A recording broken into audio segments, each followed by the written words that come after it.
जिजाबाई फक्त आई नव्हत्या. त्या एक दूरदृष्टी असलेल्या संस्कारक होत्या. शहाजीराजे बहुतेक वेळा मोहिमांवर असल्यानं शिवाजींचं संपूर्ण संगोपन जिजाबाईंच्या हातून झालं.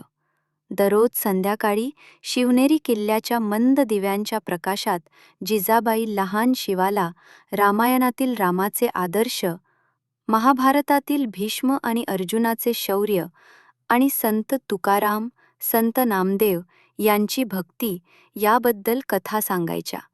कथा संपल्यावर त्या नेहमी विचारायच्या, शिवा, यातून तुला काय शिकायला मिळालं?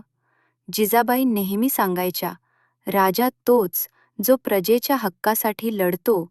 धर्माचं रक्षण करणं हे तुझं पहिलं कर्तव्य आहे. अन्याय कधी सहन करू नको, पण न्याय देताना कधी पक्षपाती होऊ नकोस. त्यांनी शिवाला शिकवलं की शक्ती ही फक्त जिंकण्यासाठी नाही, तर निर्बलांचं रक्षण करण्यासाठी आहे. जिजाबाई फक्त बोलूनच शिकवत नव्हत्या, तर कृतीतून दाखवत होत्या. किल्ल्यावर एखादा गरीब मावळा मदतीसाठी आला तर त्या स्वतः त्याची अडचण सोडवायच्या. शिवाजींनी पाहिलं की राज्यकारभारात करुणा आणि न्याय दोन्ही आवश्यक आहेत. या सततच्या शिकवणुकीमुळे शिवाजींच्या मनात स्वराज्य उभारण्याचं बीज रुजलं.